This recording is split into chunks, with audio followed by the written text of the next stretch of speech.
This is your city. This is your city wants to know. We want to know the background, the heartbeat of what makes up our beautiful cities. We dig into the backstories, from the struggles to the successes of our local entrepreneurs, small business owners, artists, not-for-profit organizations, and the many, many people who make up the intricate tapestry of our communities. Real people, real stories, by you and for you. But wait, that's not it. I love giving my opinion. Just ask anyone who knows me. We can't get enough of the honest, gritty feedback of places that we spend our hard-earned money. I'll give you the good, the bad, and the ugly of the places I eat, sleep, and visit. Disclaimer, my opinion only. All right, so come on, let's get to it.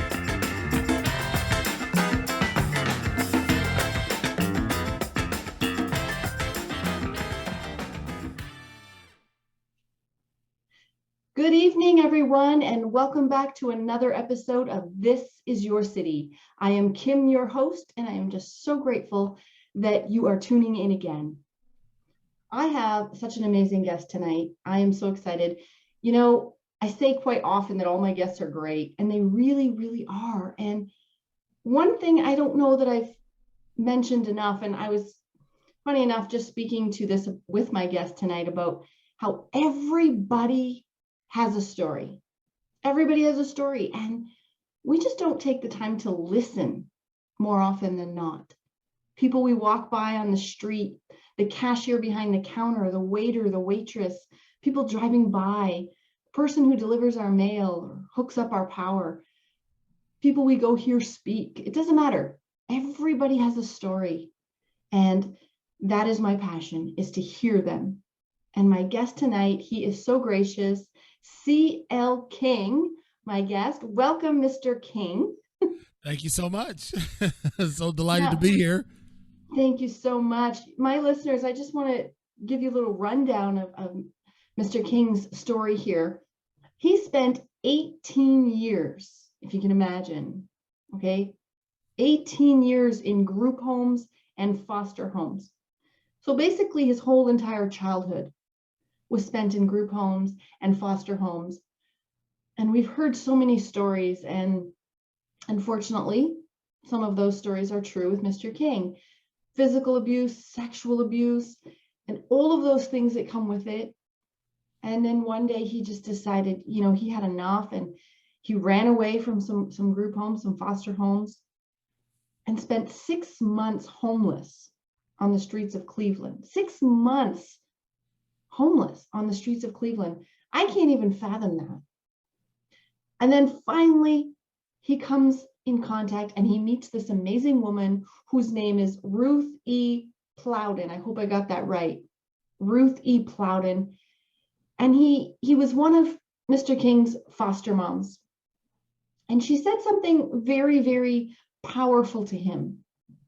And she said, you can take all of these tragedies, everything you've experienced as a child, and you can use them to either make excuses or use them to change the world. And I am so excited to tell you that he decided to use all of those experiences, all of that trauma, all of those tragedies to change the world. Mr. King, Mr. C.L. King, that is an incredible story, and I've said so little. And so I really want to get into that. I want to just take us back a little bit. And, you know, you're doing amazing things in the world, and we're going to get to that in a moment. But I would really like to go back. So 18 years. 18 years is an extremely long time. That's basically your whole entire childhood in foster home. So how did that happen? How old were you when you first entered the system? Well, I was taken away from my mother, and some of you got to remember it had started so young that some of it was, I mean, I don't have the exact time stamp on that time because I was just a little infant kid and toddler. But my recollection is I was taken away at 3, and I was put into the first foster home there. But I was taken away from her because of some neglect that happened, and I got a hold of some articles that caused some health issues with me.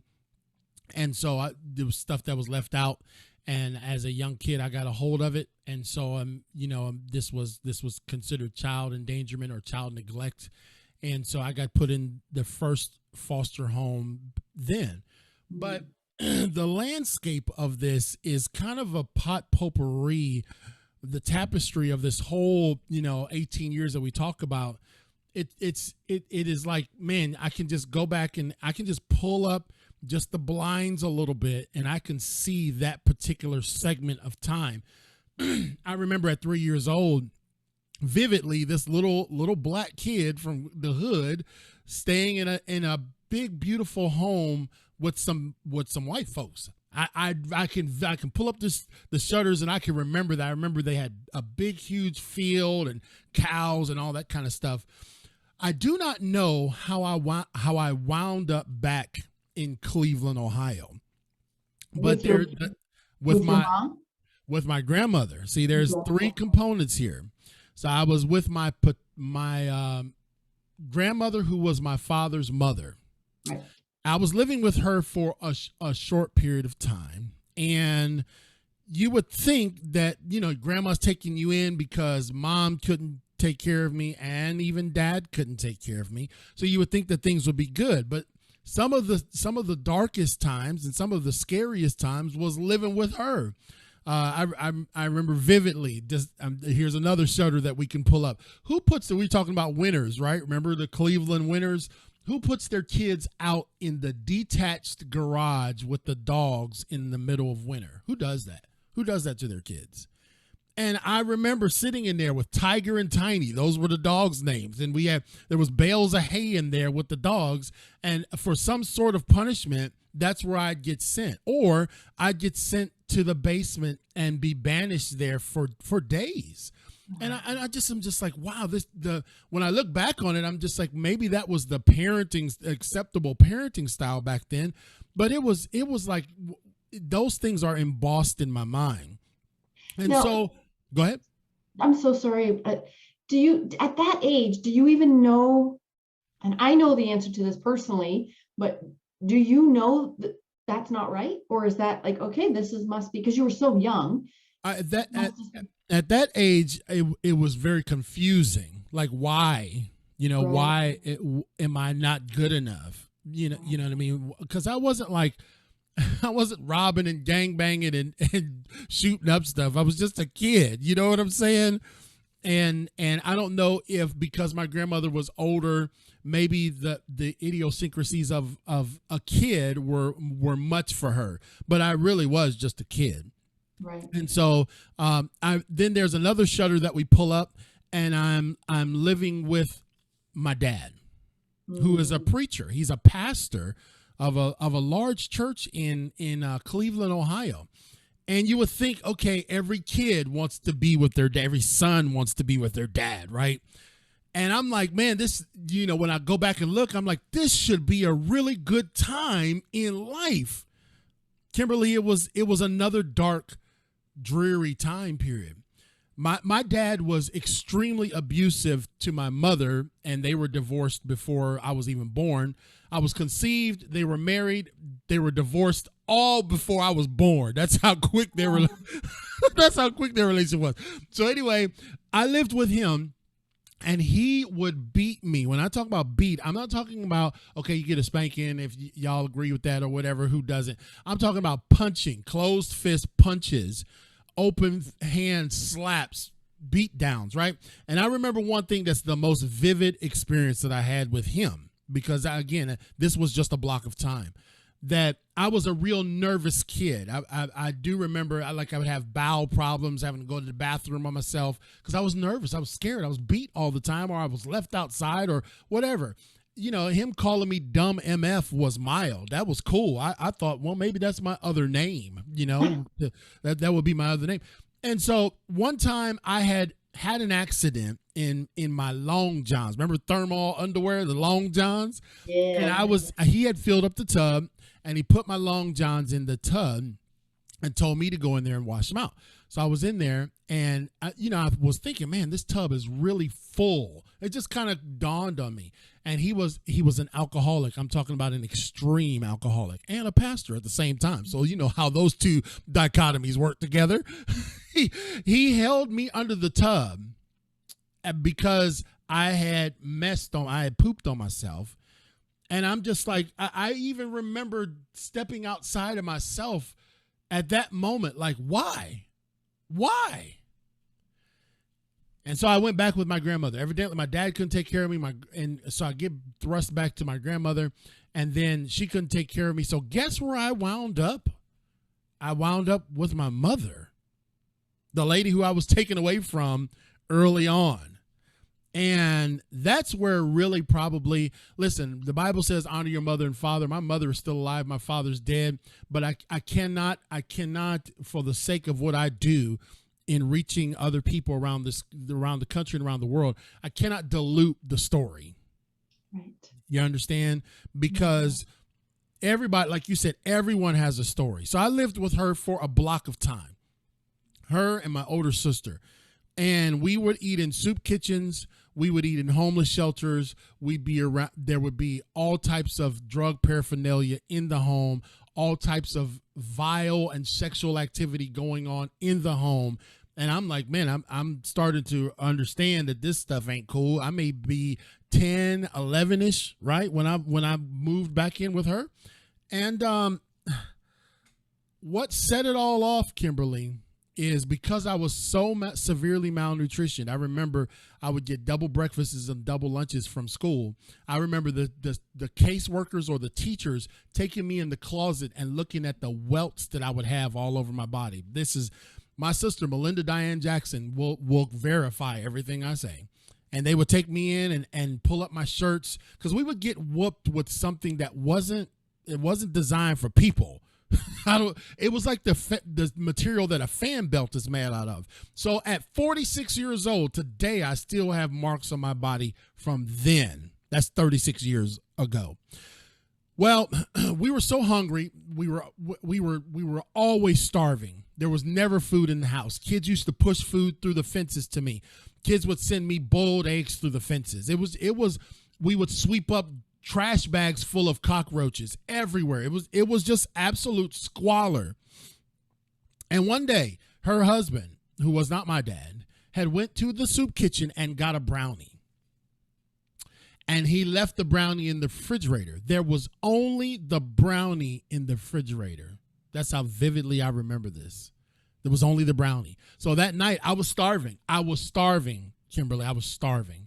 And I went in there and I took a piece of that brownie, took another piece, till it was all gone. The next morning, my mom said, "Who ate my brownie?" Which is going to be the title of my book, "Who Ate My Brownie?" Wow. And my sister, who I love dearly, wouldn't tell on me.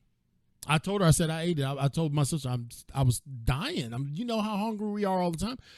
So my mother said she was going to beat us every day until someone told who ate the brownie. And I said, I ain't getting whooped with that thing no more.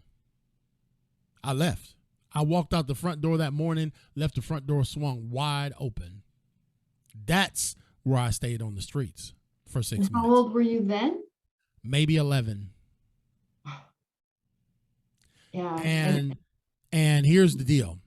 Because of the life that we lived, we got savvy with how to survive. This was not a thriving lifestyle. This was a surviving lifestyle, right? So you understand which soup kitchen to go to. You understand where you can go get free stuff. You understand how to navigate. You understand where to sleep at in the city. It just, you got this savviness about you because really we were just surviving in the house that we were living in. It was a activity of survival. And I would evidently, because I can't remember every single moment, but I would show up to school. Every now and then I would show up to school.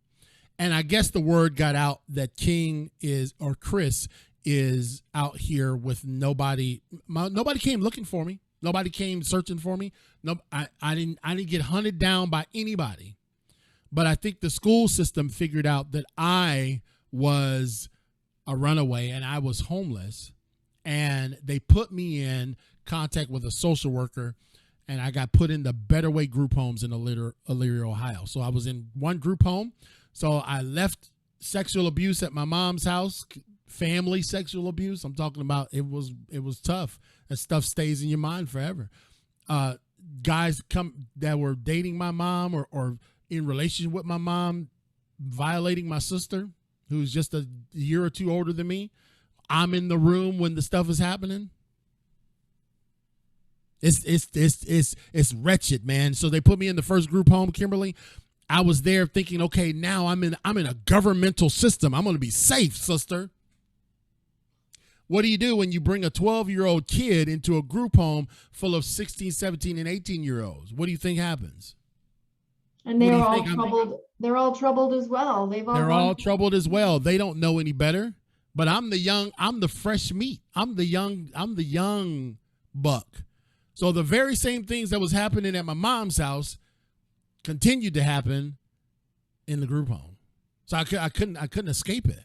So they took me out of the group home because they knew this stuff was going on. And they put me back with my grandmother. That didn't work. So they put me back into the group home.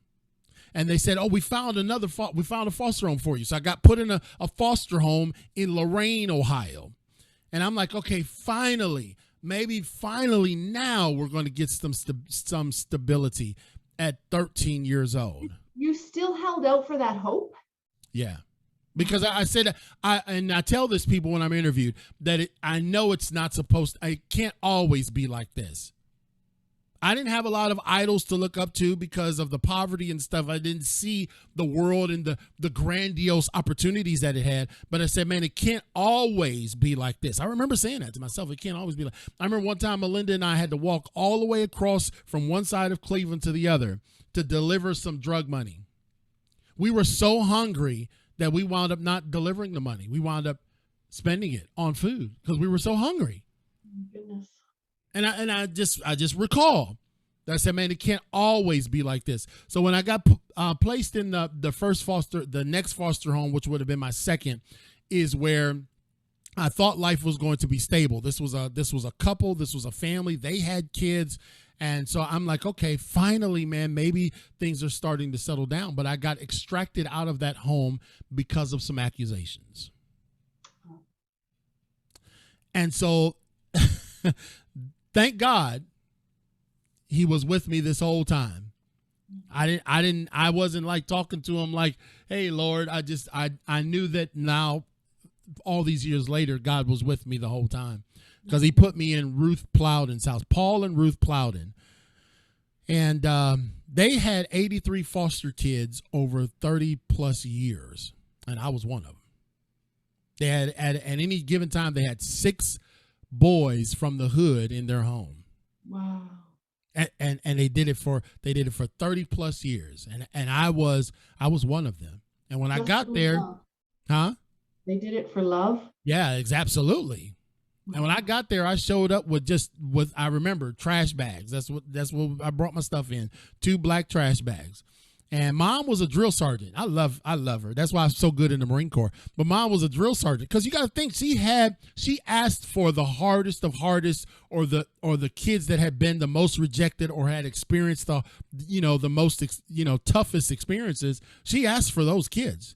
Because some fat foster parents, they could get, just kids that had been displaced or whatever. Mom Plowden, she wanted the toughest of the tough. And I just happened to be one of those kids that had got this whole, in just, 13, 14 years, I had gotten this whole ensemble of exposure that no kid should get. At that next foster home before Mom's Plowden's house, me and my other foster brother who lived there, we ran away. So I was 13. Maybe I was 14, 13 or 14. We ran away from that foster home. And guess what we did? We went in with 2 sisters. One was 38 and one was 42. And I'm 13. Oh my Look God. at the amount of exposure that a kid at that age gets. We talk about kids and all the stuff they can get on this silly phone now, you would think that I wouldn't have been exposed to drugs and marijuana and sexual promiscuity and all those types of things at 13 years old. And it truly was. And so when I fast forwarding back to mom, she looked at my situation and she just said, listen, Chris, I remember her vividly this was her foot stomp. She said, you've experienced a lot. You've been bounced around. This is your third foster home. You've been in 2 different group homes. Your parents are not in your life. And, you've been rejected. You've experienced a lot of abuse. You've experienced a lot of neglect. She said, but all of that is in the past. And she said, I want you to take what you experienced and don't use it as an excuse. Use it to change the world. And so what I did was I listened to her. That's all I did. I listened to her. She plugged me in to church on the North Coast, which was right up the street, just like I could walk to the church. Church of 2,500 members. Here's this little black kid from the hood, malnutrition. Those people took me in, taught me about ministry. We started an inner city ministry with 300 kids every Saturday. I was doing this at 15, 16 years old. But wait a second. Like, so right away so you ran away, you ended up with not from her house, but from the previous foster home. Right. Yeah. You ended up with these these older women. Then, Miss Ruth, mom, I love that you call her mom, Plowden. I love that. Mm-hmm. But she tells you something. Okay, so you're hardened a little bit. So you've got, obviously your heart is not completely hardened because going to this church and the youth groups and stuff, but she's telling you something. You have a choice. Mm-hmm. Go out and change the world or have all of this excuse to become worse and worse. Right. You said you listened to her, but did you listen to her right away? Was it that? Well, here's what I can tell you, that when I told you that I said it won't always be like this, location, family structure was dynamically different than even in the previous foster home. It was a beautiful suburban neighborhood. Her and Pops had been married for 40 years. Even though I had 5 other foster brothers, there was a dynamic there that says we have created an environment where you can succeed. They created it. They modeled marriage. They modeled family. They modeled structure. We did chores all the time up in there. So they modeled structure. And so she showed me the answer to my statement, to my lamentations that I had been making, saying it can't always be like this. Right. So when I got to Ruth Plowden's house, it was like, right, it won't always be like this. Look at the opportunity that you have. Wow. Now, let me just parenthetically insert this, okay? Of the 83 foster kids, and my foster mom was an amazing woman. In fact, the chair that I'm sitting in is dedicated to her. This is, because, I have a podcast, so this is the Ruth E. Plowden broadcast chair. That's how much I love that woman. I was watching a little bit of the episode about getting people to help you name your chair. Yeah. That's the name. Awesome. Okay. Yeah, we chose that. And when you talk about the environment that they created, it still came down to choice. Because there's probably 10% of the 83 that took the path to say, man, I want to go to higher heights. Wow. Yeah. There's probably only 10%. And my cousin Nisi, who's my foster cousin, she can probably confirm that. Probably only 10% that took full advantage of what Mom Plowden had created. And so that's what I did. Yeah, I was still a kid. I was still a teenager. Yeah, I still had mischievous tendencies, but I wasn't running away. I wasn't out running the streets all hours of the night. I certainly wasn't running away with 2 women old enough to be my mom. I was plugged in. You know what I mean? I got into theater. I got into music. I got into ministry. I got plugged in, and it was like God said, see, you were thinking this as a kid. It can't always be like this. And when I got to see it, it's like, okay, so what happened? Sweeping up roaches, getting beat, sexually molested, all that. It's not that here. Right. So I took that flag and I left it. I left that flag where it was at. That dispensation was there. I Yes. took mom up on her word because of the environment that she created. So Right. the transition for me, I lived there from 14 to 18 years old. And after 18, I had traveled to England with the church, ministered to thousands of people around England, went off to be a Marine, married my high school sweetheart, and we got married. We're married to 7 children here in Eastern Carolina. Been that way ever since. Wow. So 18, you left, you went traveling, you did ministry, you went into the Marines. Mm-hmm. So what made you decide to do that? Well, here's the deal. The ministry was good, but I still felt like there was something else I wanted to pursue in terms of, I had always had a fascination with the military, and I wanted to be able to stand on my own. You know what I mean? I wanted to be able to establish some roots outside of that Lorraine, Cleveland area, because you got to remember, a lot of my biological family was only 35 minutes up the road. Right. And I just, because Lorraine and Cleveland are only separated by about 35 minutes. And I just felt this compelling passion to, establish my own roots and work on breaking some generational curses. Now, I didn't think of it in that full context, but I knew I wanted to kind of get away from Northeast Ohio. And when I had talked to several military services, I had been talking to them, even though I was working full time at the church. I was a full-time staff member. And when we came to the conclusion that, I wanted to do that instead of going to college, that's what I did. And the Marine Corps was the hardest. It was the toughest. It was the most intense. And I said, that's the one I want to go in, because I consider my life having been forged in a crucible of adversity. Right. My life is nothing but a crucible of adversity. So I gravitate toward challenging things because that's all my life was. And so that's really Mom Plowden prepared me for that, though. Everything that I've ever done after that. Now, I'm no saint. I am not inerrant. I have a whole bunch of flaws, too many to list during this show. but what she equipped me with is so residual that I see the effects of it in my kids and even in their kids. Wow. Yeah.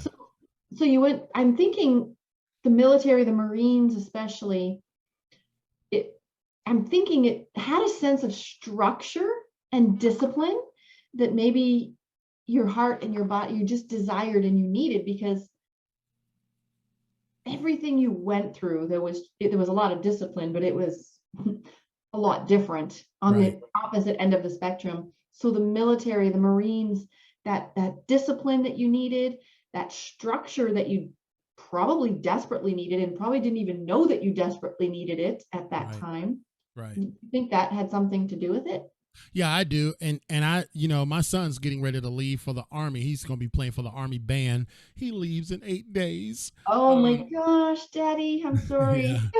It's awesome, but it is awesome. But again, there are those people who have that makeup. And I really, I didn't have it all put together as to the why. I just knew there was something more inside of me that says, okay, staying here is not going to be enough for you. You know what I'm saying? Staying here is not going to be enough. Not that church on the North Coast wasn't great. Those people were amazing to me. Pastor Louis and Tina Canton, amazing people. But there had to be more, and I needed to find that more on my own.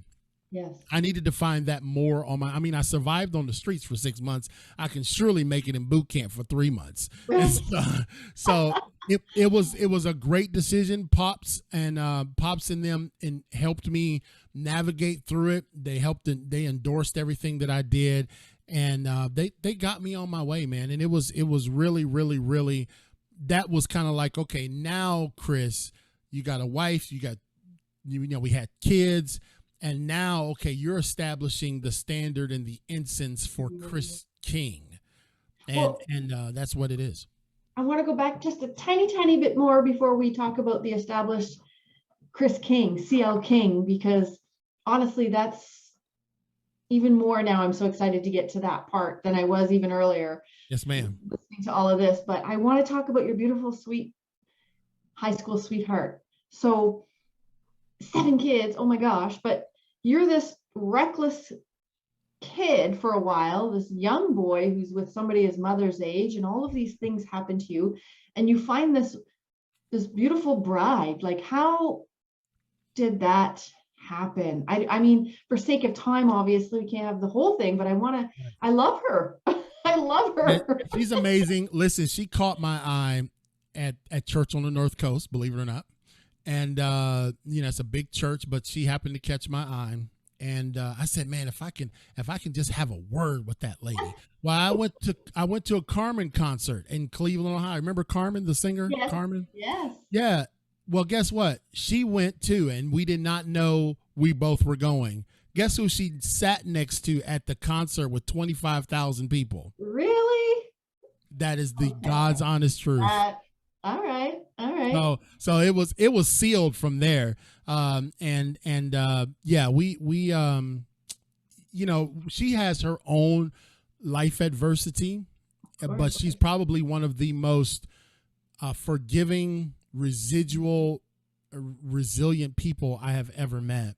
And like I said, everybody has a story, yes. But she has been the greatest asset for helping me navigate through my story and us weaving this family together. No kid has ever been molested. No kid has ever been beat like I got beat. No kid, you know what I mean? None of that. So we together forged this pathway that says we're breaking this family curse. We're breaking this generational curse. Yes. And that's what we agreed to. God has always been at the center of everything we do. He still is. And that's the way we've been successful. Not that we haven't had our share of trials, and probably 99.9% of the trials were because of me, were my fault.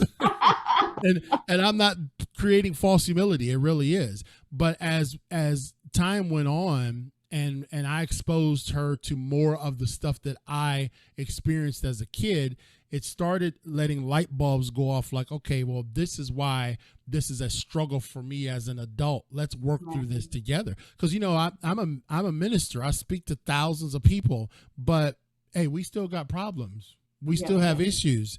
And some people, sometimes being in church ministry can mask, because you got to keep this reputation up and what people think of you, and you can't be vulnerable. And man, I'm beyond that stuff anymore now. I'm just like, you know what? And so when her and I doing this together, understanding each other, understanding my past, that's why we are where we are today. That's beautiful. Awesome. And so that leads us to, okay, you talked about being in ministry, being a minister. You get married to your beautiful bride. You have all of these amazing children. Somewhere in there, what Ma Plowden said to you, go change the world, and you decided to take her up on that, came to fruition. So yes, now what I am very excited about is the fact that you travel the world speaking to young people. I mean, you speak to all people, but you speak to young people with something that, oh my gosh, I'm going to get too emotional for this one. Sorry. Hold it together, Kimberly. So, you speak on a level that these, especially kids nowadays, like, it's so different. It's so different nowadays. So you can speak on a level that they can't look at you and go, what do you know? Oh, yeah. So you can easily say that. You're changing lives. Changing the world is one thing, changing lives. Wow. Yes. Wow. And really, when I formed my company a decade and plus more ago, what had happened was what Mom Plowden said to me was being bore out in me and my family. Got beautiful kids, lovely wife, successful career, yada, yada. But I was hearing reports of, even in Eastern Carolina, I was hearing reports of gang violence, teen pregnancy, drug use, blah, blah, blah, blah, blah. And, Wow. I remember one night saying, man, that's just unfortunate. And it was as if, because mom was alive at that time, it was as if I heard her echoing statement, use it to change the world. Yeah. So after my family was all established, I said, man, I have not fulfilled the full mandate of what I'm called to do. See, church is good, and I don't diminish church, but man, I teach churches about the four walls, and we're good within the four walls, but we struggle outside of the four walls. And I said, man, I'm going to form something where I can go anywhere. I can go to a boys and girls club. I can go to a church. I can go to a youth group. I can go to an academic group. I can go everywhere and anywhere young people are. And I formed a nonprofit. Me and my best friend, I wrote it down at Golden Corral on a napkin, what I thought I wanted to do. Didn't have a clue what I was doing, right? I didn't know nothing about. And I said, I'm going to use the greatest gift I have. I don't have a lot of gifts. I can barely change a tire. But the one thing I know I can do is I know I can talk. And I know I can articulate this story. And I know I can give it in a fashion that it can resonate with people. And so I said, man, let's go. That's what we did. We formed a nonprofit, and our motto is impacting one life, one day at a time. Amen. Impacting one life, one day at a time. Now, listen, I've spoken to over 400,000 people, but if I only spoke to one, and that one person had an impact from our encounter, I've done my job. And so that's really what we set out. When I started seeing things in the news, it's so easy to just sit back and say, oh my goodness, that's so unfortunate. Maybe somebody will step up. And I said, nope, that person that's going to step up is me. Yeah. And we got our 501c3. We got everything rocking and rolling. And we just rolled up our sleeves and hit the road, literally. I mean, I've been down in the swamps talking to kids all over the place. And the greatest thing about that is, the most unique thing about it is that there's always this moment. There's always this moment in any event that I do with young people. There's always this moment where you can feel the shift in the room. Like in church, they call it conviction or the altar or whatever. But I do 90% of my stuff is secular. I'm in schools most of the time, or organizations such as that. So I can't be up there trying to give an altar call at school, but you can still feel that contemplation of humanity. Yeah. That they're saying, man, like you say, I come in a 3-piece suit. I set a high standard, and I don't give kids a lot of wiggle room to make excuses. I go around the room and say, who here, if I'm in a middle school, who here is going home tonight? They'll raise their hands. I said, man, there was a time when I was in middle school, I didn't go home at all. Yeah. Right? So I'm doing exactly what my foster mom said to do. Make excuse or change the world. Yeah. And so when we do our events, we talk to young people about choice, the power of choice. We talk to young people, helping young people get in gear, get their life focused and having some intentionality to it. We talk about overcoming adversity, because life is a crucible of adversity. And I don't paint a picture like, oh man, you just think it and you'll have it. No, man, some things you got to grind for. Some things you got to work for. Sometimes you got to fail 100 times to get it right once, but that's okay, because if I can do it, anyone can. That's why I went in the Marine Corps. I said, man, if Greg, not my vice president, but this kid in school who we thought was the dorkiest kid in school, I said, if Greg can do it and make it through boot camp, then I can do it. And all it takes is just one. All it takes is, that's why it's one life, Kimberly, one day at a time. And so I believe that every time I step in front of someone, I'm just helping them unearth the greatness that is within them. And I feel like that's what Ruth Plowden did for me. Mom Plowden unearthed the greatness that was in me. I love that. And the thing is, you can speak to 400,000 people. And like you said, if one person hears it, you have no idea what that person is they could go on to be another you.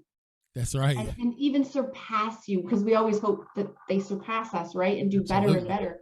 So that one person can go and say, if he can do it, I can do it. That's right. Struggle, whatever the situation may be. And then that person goes on and just continues with that ripple, right? When Right. you're the drop, let's say right now, Mr. King, you're the drop, Right. and there's a ripple that goes out. You don't even know how far that ripple's going out.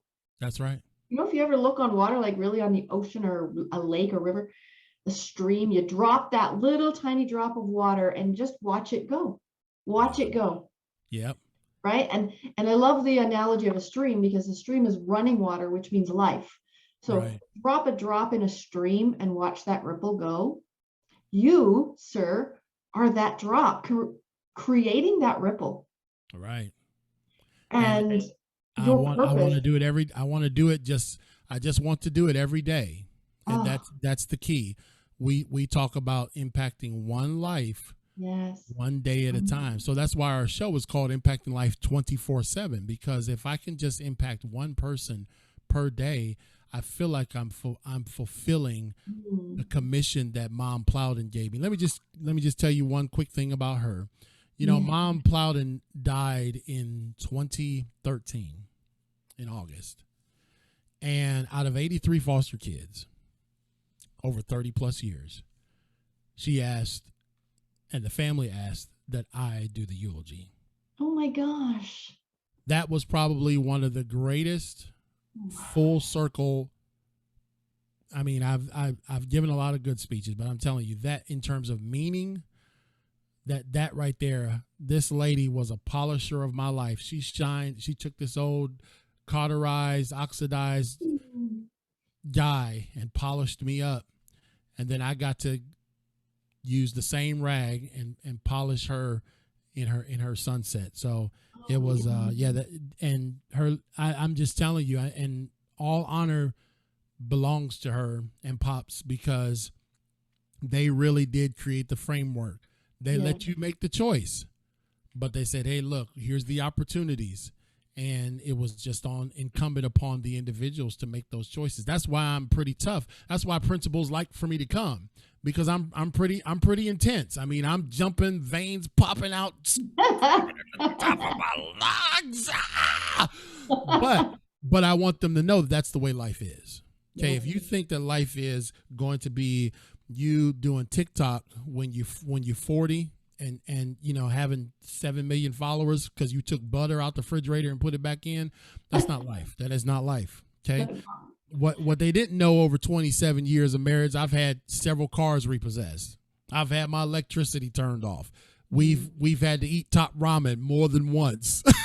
Right?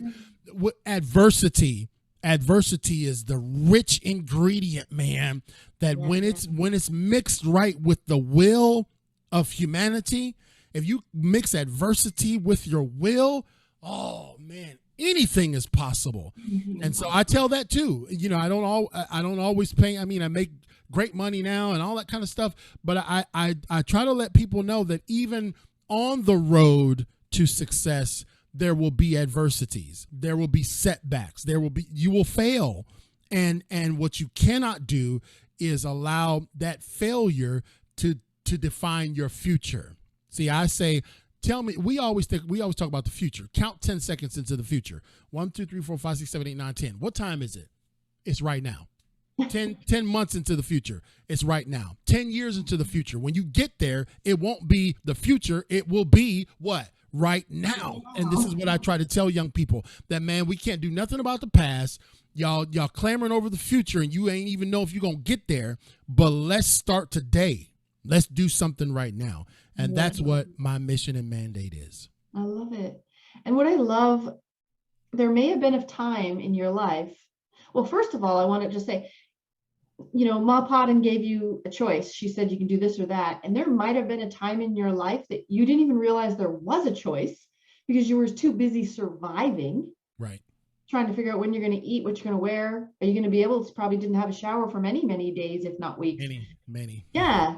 So you didn't even know that there was different choices, and she allowed that. And you're giving that to kids now. When you're speaking, you're letting them know that there is actually a choice, because there's many out there who are going through some of the same things that you went through. Right. And they might not know that they have a choice. And now you're giving them a voice, and that's beautiful. And I was going to say, there was a time, perhaps, I know in my life personally, a lot of things you say, differently, of course, is really hitting me because of personal experiences in my life and my family's life. And, there comes a time when there's times in life where you go, why? You may know the Lord, you may not know the Lord. It really doesn't matter in those moments. You still ask why. And I know for me personally, I was given the why, and I've never had to ask again. Do you feel like this is your why? This is when you maybe were a kid saying, why this, why that? This is your why. Mm-hmm. I really do believe that. I do believe that I was trusted enough from the sapphire seal of Heaven's Gate. I was trusted enough in those early formative years.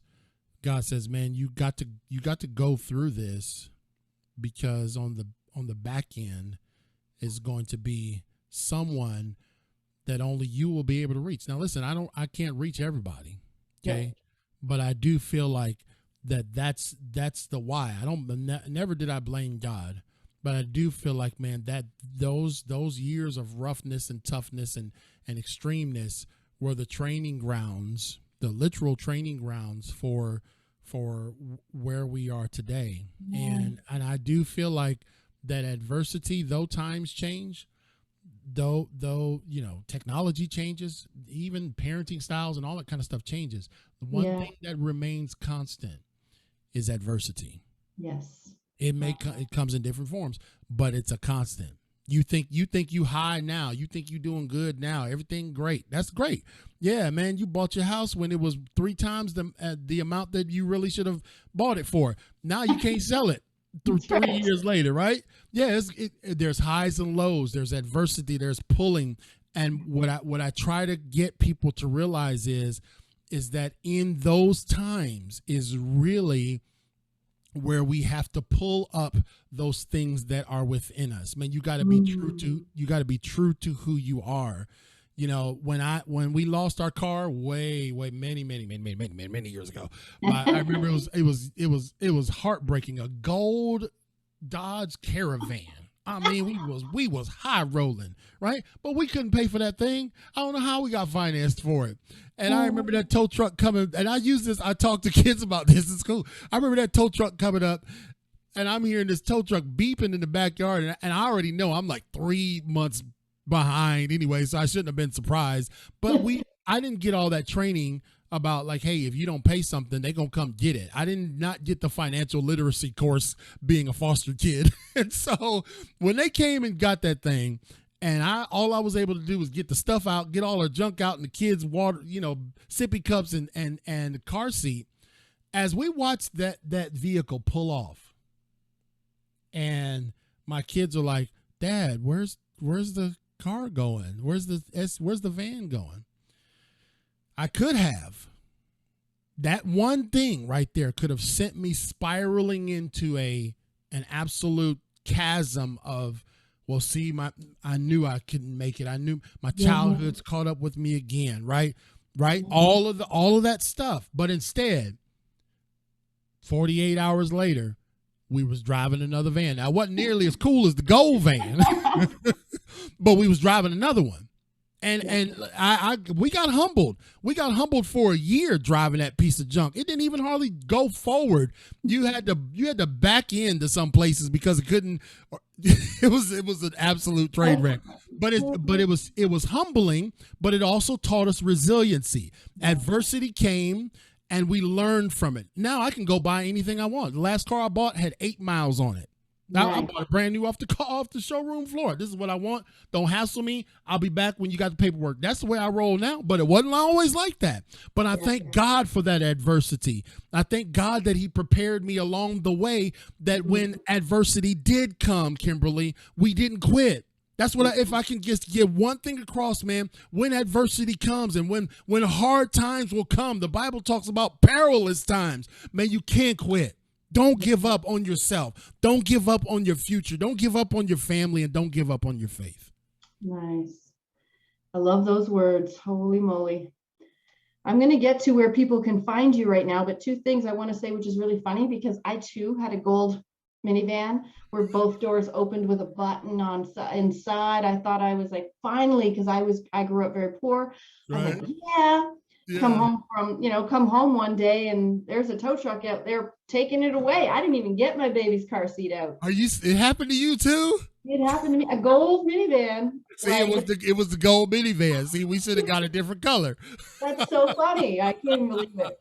But I want to make a quick comment about your background. Yeah. Your behind you, your Yes, brick ma'am. wall.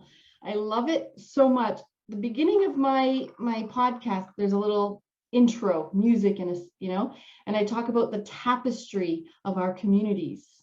And I love that background because that really represents a tapestry Yeah. of life, the different colors, the different, Right. like, I love that background. Yes, ma'am. Yes, ma'am. My wife picked it out, so I thank her for it. I love it. Thank you. Thank you, Miss King.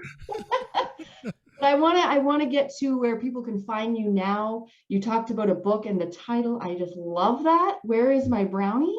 Who ate my brownie? Who ate my brownie? I Right. love it. I want to know when it comes out so that we can promote it. I can buy it. And the subtitle will be "No matter the adversity, you still can make it." yes. Yeah, because it was really that brownie, eating that brownie, that set in motion. Yep. If I hadn't have did that, God only knows, I might have still, you know what I mean? So yeah, that I really look at that as the turning point and the shift that set things in motion to get me out of those circumstances. Yes. I love that. And I want to know when it comes out, please, so that I can promote it and I can buy it myself and Yes, probably ma'am. buy copies for others, because your life story, though, 100 times more than mine, really, really resonates because there's so many similarities. So Yes, ma'am. people need to hear your story. And where can they reach you, sir? Oh, man, it's really simple, and I'm not hard to find. Just go to clkingspeaker.com, and there we have everything's kind of nestled there together. You can connect with our podcast, which is, man, we're coming up on episode 200 on our podcast. It's downloaded. It's downloaded in 28 different countries, to include Canada. And so, again, that's another example of adversity. Started with zero, and here we are today. So, but yeah, clkingspeaker.com. All the things that we do, all the events, the coaching, the ministry, all of it is right there. And of course, you can find me on Facebook, just CL King. That's it. And I'll have all that information up. And I just want to go over for my viewers some of the things you speak of. If they want to hire you on, all that information will be on your website, correct? Oh yeah, absolutely. Okay. So we'll go, I'm hoping, like, this is something that I'm passionate about. I want people to check you out, hire you, and come and speak to whatever avenue they have to speak to the youth. I'm very passionate about the youth. Mm-hmm. And some of the things you speak about bullying, which is very prominent, especially in the social media. Mm-hmm. People can hide behind a screen. You talk about goal setting and peer pressure, which, today's world, we thought we had it bad. It's just different today, but I would not want to be in it. Overcoming adversity. You talk about even staff development.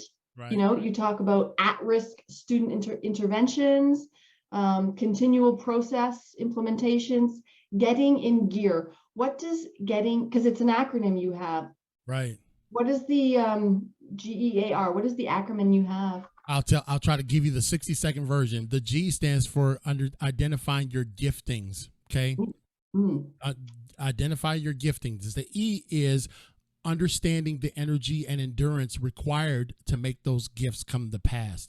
The A is to activate. In other words, you can have all the energy and endurance, but if you don't do anything, if you don't start, you won't ever finish. And then the R is monitoring and understanding results. So I try to teach young people and adults. I give this in 2 different settings, but I try to teach young people about their gifts, not just all about their academics, because when I go to work, it's a gift. It feels like Christmas for me every time I come to the studio. It's like, that's what you should feel like when you go to work. Yeah. See, when you work in your gift, you won't ever be working. You see what I'm saying? And so, hey, bud. But and that's what I try to teach people, to identify their gift. And some people says, well, my gift, I don't like my gift. Okay, well then find something that you can become passionate about and turn that into your gift, and then just walk through the understanding. Because people think, I mean, I want to be a speaker. It takes a lot of energy and endurance to do this. And you gotta do the market research and understand and all that kind of stuff. So we break that down, we take them through, and then we get them to identify the top 5 things that are their gifts. And we break each one of those down and analyze it, put it on kind of a schematic so they can see, okay, I really want to be a truck driver. Bam. Right. I wish I had somebody like you in my life growing up. I certainly wish so. I had a home ec teacher. She's the closest thing I've ever come to. She understood some of my situation and loved me. And everybody needs a CL King in their life. And I'm grateful for you. I'm grateful for your wife sticking by you and allowing you to walk in your giftings. And I'm grateful for you. I'm grateful for all of the experiences you've had, even though it breaks my heart thinking about it. Oh my gosh, but I am grateful for you. And everybody needs a CL King in their life. And I'm just hoping that my viewers reach out, even if you just have to ask them some questions, if you're going through something. But I'm hoping that there's a circumstance that you can say, look, we need you. We have some youth, or we have some people that need you. And listen, Kimberly, understand that the world has shrunk. You know, I'm speaking in Canada tonight, and I have not left my glorious studio. Exactly. So virtual capacities are so much, easier to accomplish now. And, here's, I know I shouldn't do this as a speaker. The top celebrity folks won't do it, but money is not the driving force for why I speak. Yeah. So the need doesn't have a budget. Yeah. So if someone presents to us a need, we find a way to make it happen. It's just that simple. Awesome. Thank you so much. Thank you so much for being with us tonight. And honestly, I want to hear what's going on with the book and keep us in touch with what's going on. Thank you so much, Mr. King. And for my listeners, thank you once again. I really do appreciate you. Thank you for tuning in. And don't forget, like I always say, don't forget to write, subscribe, download, tweet, send, share, send a pigeon. Just tell everyone that they should be listening to This Is Your City.